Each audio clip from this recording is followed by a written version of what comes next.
Et nous sommes de retour au plateau pour la dernière partie de cette émission. Nous parlons du Togo à présent et de la 5e République plus particulièrement.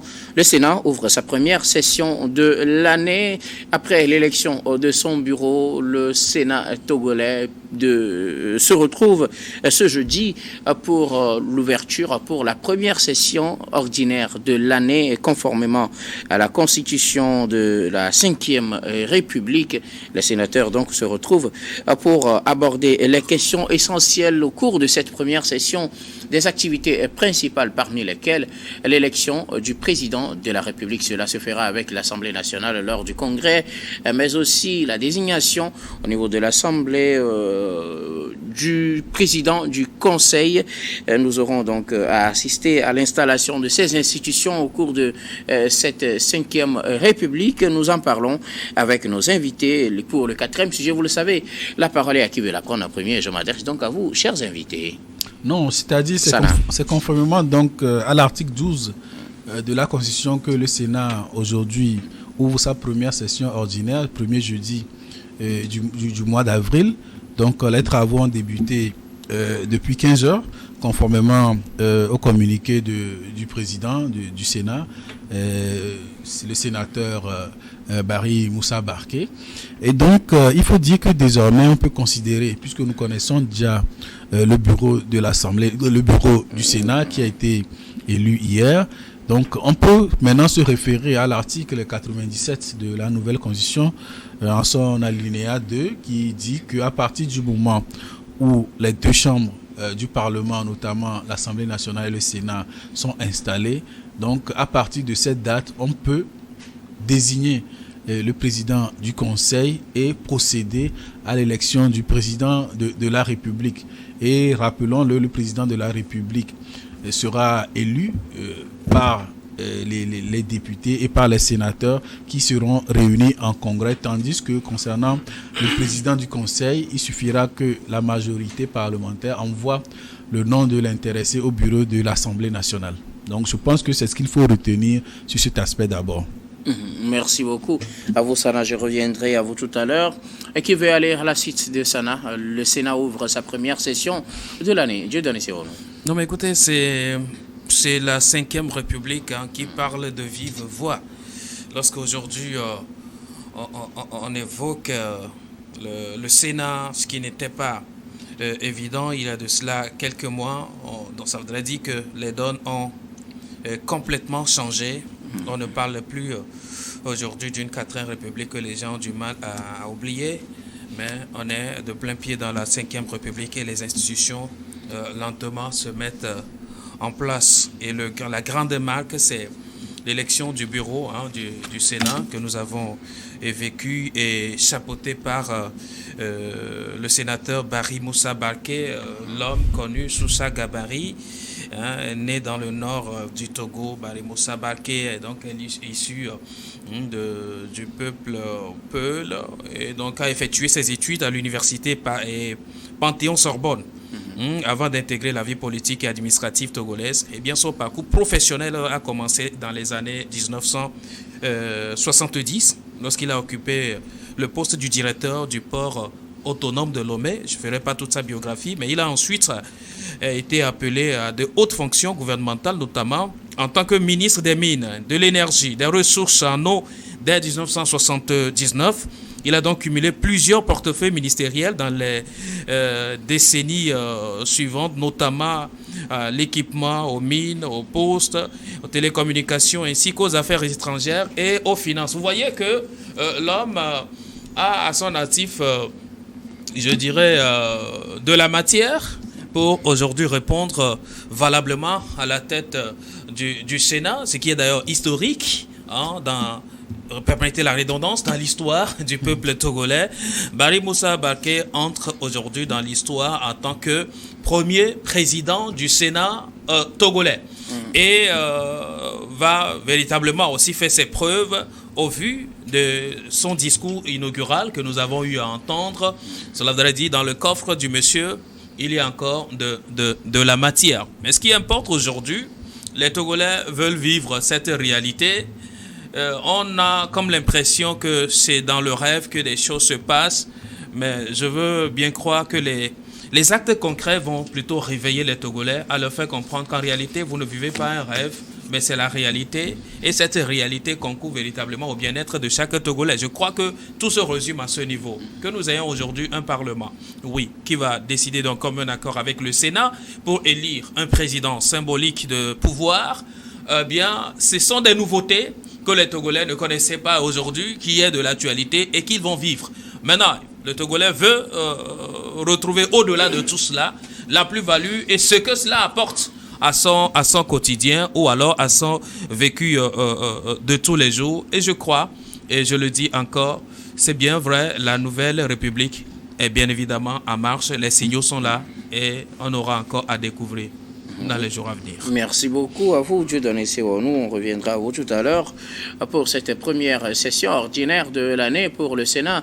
Firmateko Agbo, le Sénat se retrouve à partir de ce jeudi pour sa première session, puisque la session doit durer 3 mois, et se retrouve donc à partir de ce jeudi pour la première session de cette année 2025. Vous savez, particulièrement, moi, je suis très heureux quand j'entends parler du Sénat, parce que moi, je n'avais jamais vécu cette expérience au Togo. Et pour nous, c'est une première expérience de savoir que notre pays a aussi ou dispose aussi du Sénat. Et bizarrement, hier, c'était ma première fois d'écouter ou d'entendre Bari Moussa Baké parler. Je ne l'ai jamais entendu. On a dit qu'il était ministre. Bon, je ne sais pas comment, parce qu'à l'époque, peut-être on n'était pas encore né ou on n'avait pas l'âge. Mais j'ai été très heureux à l'écouter, à l'entendre parler. Très heureux parce que tout d'abord... le contenu de son discours, les mots étaient bien savamment choisis. C'était cool. Des mots très simples, mais à portée intéressante. Donc, comme j'ai vu, mais ce qu'on disait de cet homme-là, donc c'était vrai. Parce que quand on était encore gosse, on nous disait que lorsqu'il fréquentait en France, on a écrit quelque part là, faites comme Barquet. Donc, c'est vrai. Donc, moi, j'ai été très heureux. De l'écouter. Je me dis, mais le Togo a de grands hommes. A de grands hommes. Le Togo a eu à travailler avec de grands hommes. Ça, on peut le dire. C'est-à-dire, on dit qu'il a travaillé avec l'intelligence du moment.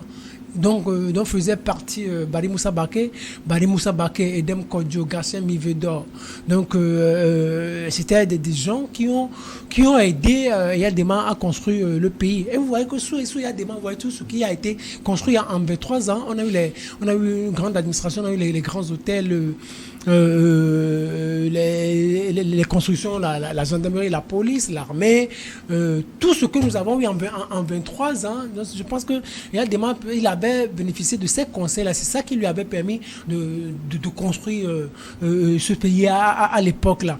Donc, je me dis, Bari Moussa Baké, c'est une tête et c'est une chance de l'avoir à la tête du Sénat. Une chance, pourquoi? Une chance parce que je me dis, c'est des gens qui ont déjà plus de 70 ans. Mais son combat dans la vie va être quoi? Moi, je pense que cet homme ne manque de rien, en fait. C'est-à-dire le minimum, le matériel, peut-être il en a suffisamment. Alors il va se consacrer peut-être à aider le pays encore à plus avancer. Donc le pays est en train de se battre pour avancer. Mais je pense avec son intelligence, comme il a fait avec Yadema, comme il a fait aussi avec Fonia Simi lorsqu'il était à ses côtés conseil. Et aujourd'hui à la tête du Sénat, de cette chambre du Parlement, il va encore plus aider. Parce qu'il va se battre sans chercher quelque intérêt que ce soit. Il va se battre. Un Bari Moussa Baké à la tête du Sénat, c'est-à-dire, c'est bon. Peut-être on aurait un jeune d'une quarantaine d'années, d'une cinquantaine ou d'une trentaine d'années, ça aurait été compliqué. Mais lui, avec cet âge, du troisième âge, je me dis, avec toute cette intelligence, je me dis qu'il va apporter à notre législature, il va apporter à ce pays, il va voir avec une certaine clairvoyance peut-être ce que nous avons toutes les difficultés à voir. Il a du contenu, il a de la matière, il a l'intelligence, il a de l'expérience. Donc le Togo ne peut que gagner de lui. L'autre chose, quand vous voyez aussi le bureau, regardez, il y a un opposant, il y a des opposants. Tchassona Traoré, Mohamed Tchassona Traoré, oui, c'est-à-dire juristes de profession, des gens aussi d'un certain âge, d'une certaine expérience. Il y a Robert Olympio qui est opposant aussi. Et donc je vois que dans ce bureau, il y a une petite ouverture. Il n'y a pas que les gens du pouvoir. Il y a des gens de l'opposition, des gens qui ont eu à critiquer Fonia Singbe. Ça me rappelle Sarkozy qui disait que non, j'ai nommé des gens qui me critiquaient, des opposants. Et certains de mes proches m'ont toujours critiqué. Pourquoi as-tu nommé ceux-là qui te critiquaient? Alors c'est une certaine ouverture, c'est une certaine hauteur d'esprit. Ça, je laisse saluer quand Fonia Singbe a nommé les 20 sénateurs. Ça, cette ouverture, on en a besoin. Et je souhaiterais que le président poursuive cette politique-là. C'est-à-dire qu'il fasse venir, qui voit dans toutes les formations politiques, société civile, presse, partout, dans toutes les composantes de la société, là où il y a les meilleurs, là où il y a des gens qui peuvent apporter quelque chose à ce pays, opposants ou non, on s'en fout. On le prend, on le place à la tête d'un département, il met en œuvre sa compétence, et je pense que ça va permettre au pays de se développer. Moi, je rappelle que c'est ce que Talon aussi a fait. Talon a été un homme d'une certaine ouverture. Il a fait venir tout cela. C'est-à-dire que ce soit à l'interne ou à l'externe, c'est tous les Béninois qui ont certaines compétences, qui peuvent apporter à leur pays. Donc c'est ce que Talon fait. Il les a fait venir, et autour de lui, il est en train de construire le Bénin. Fonia Singbe, il le fait, mais avec ce bureau, moi je vois une certaine ouverture que cette politique-là se poursuive. On voit Robert Olympio, Tchassona Traoré, on voit aussi des dames, Abounima, Molga, Abounima. Cette dame, je la suis depuis des années. Elle est toujours avec les orphelins, elle est toujours avec les veuves. Mais je me dis, elle a le minimum, elle a. Je pense à ce niveau-là, elle va essayer aussi, juriste aussi, à ce niveau, sur le plan législatif, elle va apporter quelque chose. L'objectif d'un Sénat, c'est quoi? Avec une certaine sagesse, une certaine expérience, on arrive à corriger une certaine injustice et une certaine inégalité. C'est-à-dire, si au niveau de l'Assemblée nationale, il y a des injustices par rapport à certaines lois votées, tout ça, au niveau du Sénat, puisque c'est des gens de certain âge, ils vont te dire non, cette loi-là, ça n'arrange pas X. Peut-être ça peut arranger une telle localité, mais cette loi n'arrange pas cette localité-là. Donc, on va essayer de corriger des inégalités à travers les dispositions législatives qui seront votées, donc, et apporter quelque chose. Et aussi, un Badi Moussa Baka à tête là, c'est quelqu'un qui est proche de Fonia Singbe, quand il y aura quelque chose qui n'ira pas bien. Peut-être quand l'Assemblée va vouloir voter par force une certaine loi, peut-être qu'il ne va pas arranger le peuple togolais, il va aller dire à Fonia Singbe, monsieur le président, vous savez, il y a la loi là, moi je ne suis pas d'accord. Parce que ça n'arrange pas cette contrée. Ça n'arrange pas X contrée, ça n'arrange pas Y contrée. Donc moi je pense que c'est quelque chose de formidable. Mais là, l'autre chose que je voudrais faire observer, la 5e République, elle est en marche. Elle est en marche. Il y a l'article 97 qui dit la première élection du président de la République et la première désignation du président du Conseil interviennent après la mise en place des 2 chambres. Donc maintenant, on a les 2 chambres. Ce qui va être fondamental, ce mois d'avril va être extraordinaire parce que en réalité, toutes les institutions devront être mises en place avant le 5 mai, avant le 6 mai, selon l'article 95 de la Constitution. Les institutions de la République devront être mises en place dans un délai n'excédant pas 12 mois. La Constitution a été votée le 6 mai. Donc ça veut dire avant le 5 mai, toutes les institutions devront être mises en place. Au plus tard le 5 mai. Au plus tard le 5 mai. Vous imaginez ce que ça va donner. Donc ça veut dire, on a déjà le Sénat et l'Assemblée nationale. On ne connaît pas encore le président du Conseil. Je pense que bientôt, le président du Conseil, le parti majoritaire, c'est-à-dire son secrétaire général, peut-être Acholi, il va envoyer le nom de celui qui est le patron du parti, Fonia Singbe bien sûr, à l'Assemblée nationale. Le bureau de l'Assemblée nationale va se réunir et va envoyer aussi ce nom à la Cour constitutionnelle et lui demander à la Cour constitutionnelle d'organiser la prestation du serment. Et quand Fonia Singbe va prêter serment, donc il va quitter son accoutrement de président de la République pour devenir président du Conseil. Et du moment où peut-être on n'aura pas encore le président de la République, donc c'est lui qui va gérer les deux, puisque l'article 97 toujours dit que lorsqu'il devient président du Conseil, ses pouvoirs actuels n'arrivent à expiration qu'après l'entrée en fonction du nouveau président. Je pense que plutôt on va avoir l'élection du président de la République avant la nomination ou bien la désignation du président du Conseil. Mais on attend de voir justement la réunion de ce congrès justement qui va devoir se réunir, on l'espère vivement, dans les prochaines semaines ou même dans les prochains jours, puisqu'il faut élire le président de la République et aussi procéder à la désignation du président du Conseil. Oui, bon, en réalité, on peut dire aussi que rien ne presse. On a jusqu'au 5 mai. On a encore un mois au maximum. On a encore jusqu'au 5 mai à 23h59. Il y a beaucoup de choses à dire. Donc beaucoup de choses peuvent se passer durant ce délai-là. Mais ce que moi je voulais dire, pour en rajouter à tout ce que Firmin vient de dire, c'est de dire que l'utilité en réalité du Sénat, ou bien l'innovation dans la composition du Sénat, c'est que on y intègre les collectivités territoriales, on y intègre les communes, oui. Parce que vous verrez que 2/3 des sénateurs sont issus, ont été élus par les collectivités, à la fois par les conseillers municipaux, à la fois par les conseillers régionaux.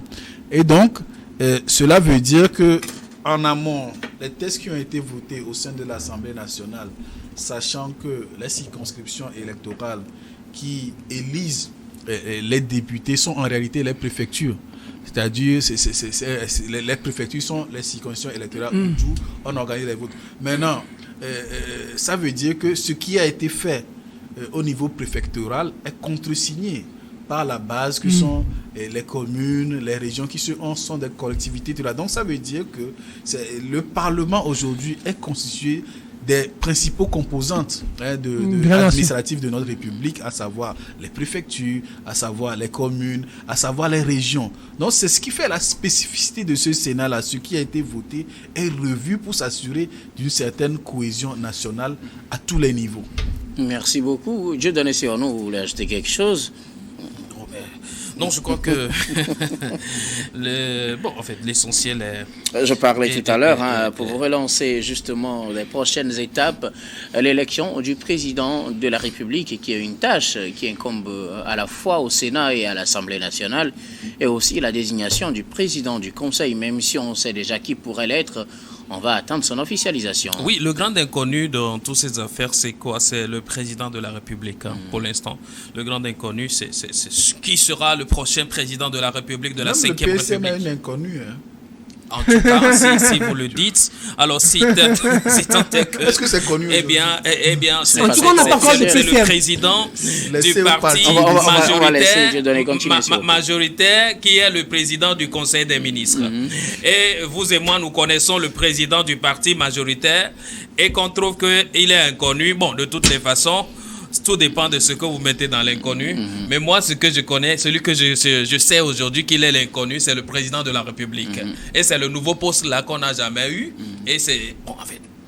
Il y avait déjà président de la République, c'est plutôt président du Conseil qu'on n'avait jamais eu. Non, sauf que président de la République avec les prérogatives symboliques, on ne l'a jamais eu. Ouais. On l'a déjà eu avec les prérogatives sous la transition. Bon, écoutez, je parle de la 5e République. Votre histoire n'a rien à voir avec la 5e République. Et très bien.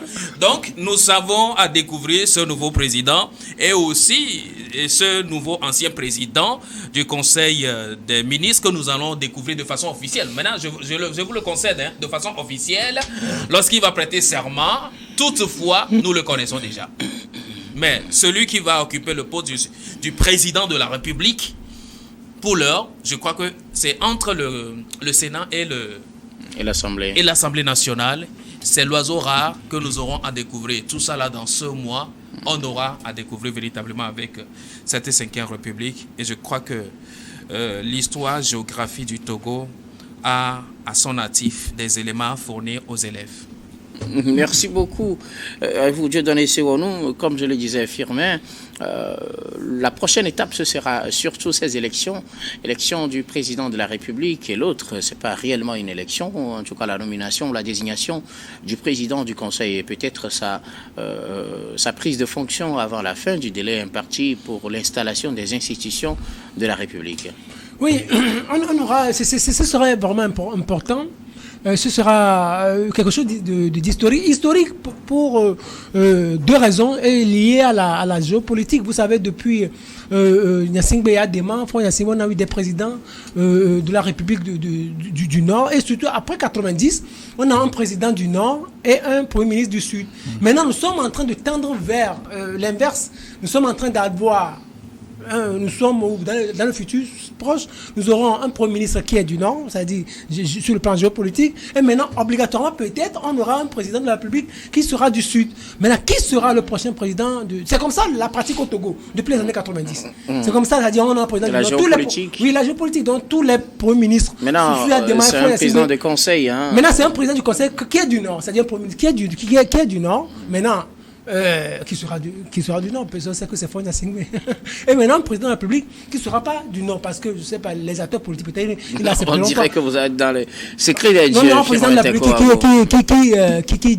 un président de la République du Sud, ce sera une nouveauté au Togo depuis les années 90. Maintenant, qui sera ce prochain président de la République? Ce sera une dame. Moi, je ne souhaite pas que ce soit une dame, peut-être ce sera un homme. Bon, on peut l'avoir aussi, comme Fonia Singbe, il fait la promotion de la femme. Donc, peut-être, on peut avoir aussi une dame présidente. Ce sera quelque chose de merveilleux aussi, de merveilleux. N'oubliez pas, pourquoi je dis c'est Fonia Singbe qui va aussi donner son accord, parce que les candidats sont présentés par les groupes parlementaires. Donc, le groupe parlementaire que nous avons aujourd'hui à l'Assemblée, c'est UNIR. C'est le seul groupe parlementaire que nous avons. Donc, UNIR va présenter un candidat. Et maintenant, on aura un candidat qui va être voté par les deux chambres. Mais ce que moi, je souhaite, je ne souhaiterais pas qu'on ait encore quelqu'un d'UNIR. Alors, qu'à la tête du Togo, qu'on ait peut-être beaucoup d'autres formations, c'est-à-dire pas seulement UNIR, peut-être on peut avoir quelqu'un de la société civile, ou quelqu'un peut-être qu'on ne connaît pas trop, mais peut-être qu'il n'a jamais fait la politique. C'est ça aussi, parce que quand on va avoir encore quelqu'un uni, à la présidence de la République, un ministre, encore un président du Conseil uni, moi je pense. Et parce que lorsqu'on élaborait la Constitution, lorsqu'on parlait de la Constitution, lorsqu'on faisait des débats, moi je me rappelle un ministre dans ce pays qui a dit que maintenant, avec la 4e République, avec la 5e République, on va vivre l'alternance. Ce que les Togolais veulent, il faut leur donner ce que les Togolais veulent. Ils veulent, c'est-à-dire qu'on ait l'alternance à la tête du Togo. L'alternance, c'est la présidence de la République. Donc, si on arrive à avoir cette alternance, je pense que ça va faire plaisir à un certain nombre de Togolais. Mais n'oubliez pas, le délai, il est tellement court. On aura des institutions dont le protecteur des citoyens, la nouvelle RAC qui va être mise en place, la nouvelle APRUSIA, la nouvelle Cour constitutionnelle, le Conseil d'État, la Cour constitutionnelle, non, pas la Cour de cassation, la Cour de cassation. Oui. Toutes ces institutions doivent être mises en place avant le 5 mai. Donc, c'est un peu compliqué. On aura un mois d'avril très chargé pour le mois d'avril est très chargé. Institutionnellement. Institutionnellement. Et aussi, regardez, quand on parle de la nouvelle RAC, ça veut dire qu'on aura une nouvelle loi organique. Ça veut dire l'Assemblée et le Sénat vont travailler. Quand on dit on aura une nouvelle APRUSIA, c'est-à-dire l'institution qui lutte contre la corruption, ça veut dire aussi on aura sa loi organique. Quand on parle du protecteur du citoyen, c'est une institution à mettre en place. Il est écrit aussi que cette institution a sa nouvelle loi organique. Donc l'Assemblée et le Parlement a du boulot. Donc on leur souhaite une bonne chance. Merci beaucoup à vous, Firmin Teko Agbo. Merci également à vous tous pour vos contributions. Nous arrivons pratiquement à la fin de ce numéro de Regard Croisé. Mais avant de nous séparer, notre habituel dernier tour de table, ce sera pour vos mots de fin sur un sujet de votre choix. Je commence par vous, Dieudonné Sirono. Que dire que de remercier nos téléspectateurs et téléspectatrices qui prennent le temps de nous suivre chaque fois, surtout nos internautes qui reviennent sur nos dires et font leurs propres analyses. De toutes les façons, nous leur disons énormément merci. Merci à vous, Guillaume. Merci à la New World TV. Merci beaucoup.